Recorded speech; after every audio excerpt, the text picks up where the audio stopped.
Everyone recognizes Benjamin Franklin. His portrait appears on the $100 bill and on the half-dollar. He was a brilliant scientist who was known for his experiments with electricity.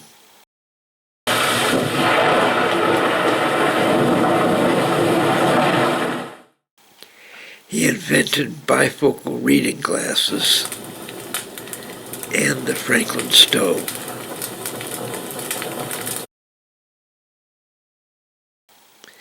He wrote many books.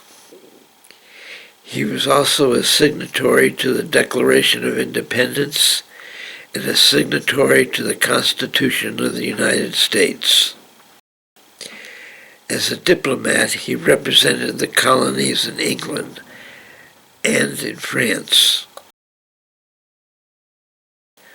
Ironically, as one of America's founding fathers, he opposed the naming of the bald eagle as the nation's symbol. Believe it or not, he preferred the wild turkey. In a letter to his daughter, he wrote, "As for my own part, I wish the bald eagle had not been chosen as the representative of this country.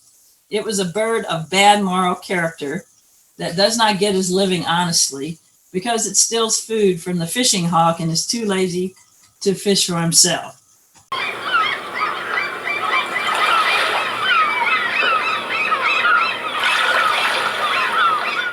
The turkey is in comparison a much more respectable bird, and withal a true original native of America. He is besides, though a little vain and silly, a bird of courage and would not hesitate to attack a grenadier of the British Guards.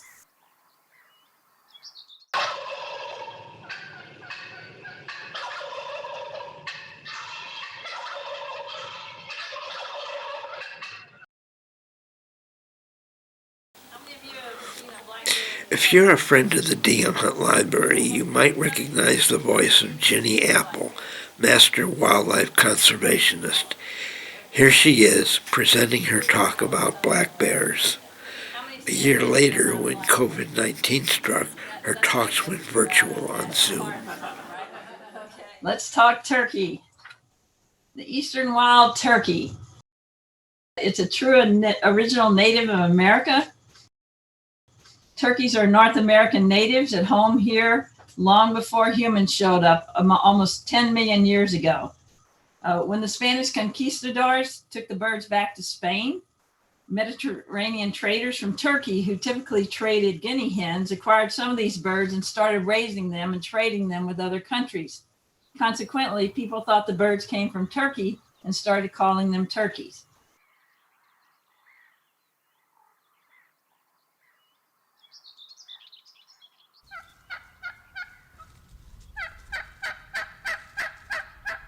The English then started buying and raising the birds and brought some to the New World. But the settlers at Plymouth and Jamestown were very shocked to discover that there were tens of thousands of these wild birds roaming the woods, and they started hunting them.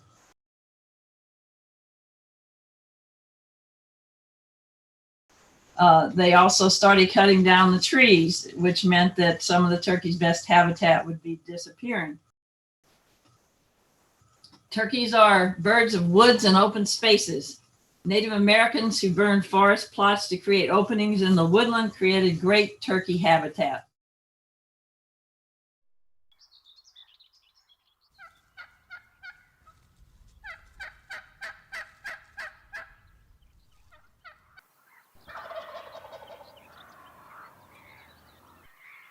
Wild turkeys were an important resource for many Native American peoples, not just for their meat and eggs, but also for their feathers, bones, and spurs, which were used to make clothing, spoons, musical instruments, arrow tips, and much more.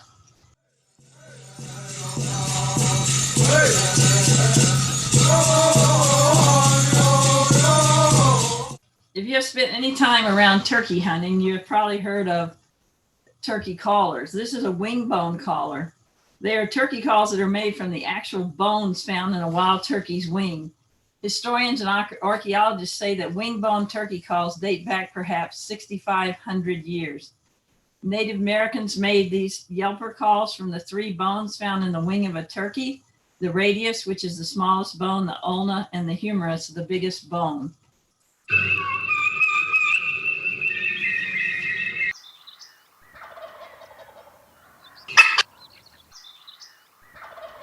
Today, it is estimated that over 7 million wild turkeys exist in the United States.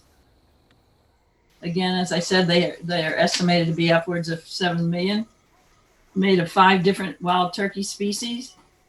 Each subspecies looks, sounds, and acts a bit differently.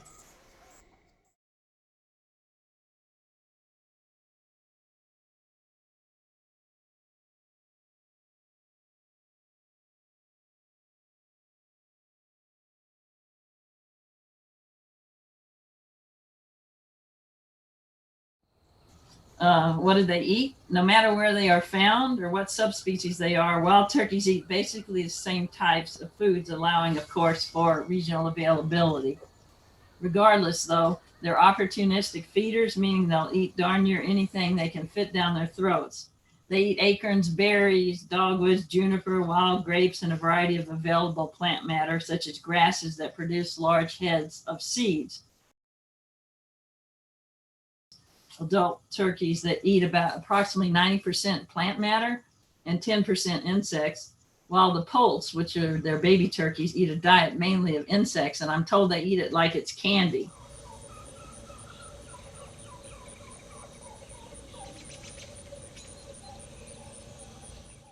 Turkeys can run 25 miles per hour on foot and fly up to 50 miles per hour.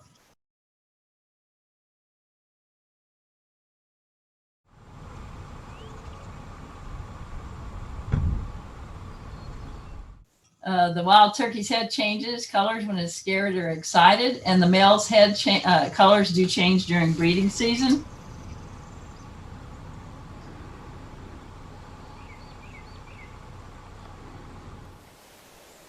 Wild turkeys are covered with dark feathers, and see how it helps them. It really camouflages them and helps them blend in with their forest home.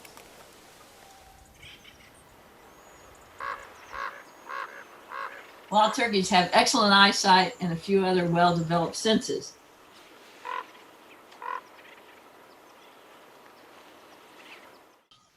The turkey's wingspan is 4 to 5.5 feet. It has 5,500 feathers, including 18 tail feathers, and these feathers, they do shed and they will grow again. Here's those sharp pointed spikes. You can see they're very sharp and can be very lethal to something attacking the turkey.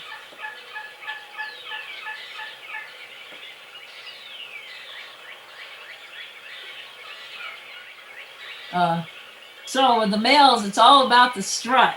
Gobblers need strutting areas. A tom will strut most anywhere when he's in the mood, but he'd much rather be in the open where the ladies can see him and he can see predators. He can often be seen puffed up, tail feathers fanned out, and his wings dragging on the ground. This display is called strutting, and the purpose of it is to attract the hens for breeding.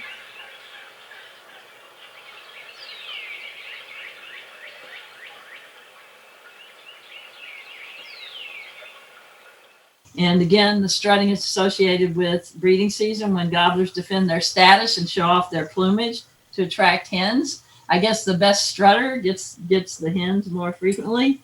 But frankly, toms strut their stuff a lot. They'll do it year round sometimes, even when hens aren't present. A turkey hen makes a ground nest with her beak to camouflage herself and her eggs, but they are on the ground, so they are vulnerable to predators. She sits on them for 26 days of incubation, but she does try to lay them near water so that she can run out and get some water and food sources. So she prefers a wooded hideaway, a dry place, but again, close to water, but an area that allows her to survey her surroundings as she sits on the eggs, because only she's there when the eggs are laid. And the females lay 4 to 17 eggs. The reason for this is true of a lot of animal species. They lay a lot more eggs than are going to survive, because the survival rate is less than 50% for turkeys. But turkeys are really pretty fun to watch, I have to say. you're very lucky to get to see them and just get to watch them.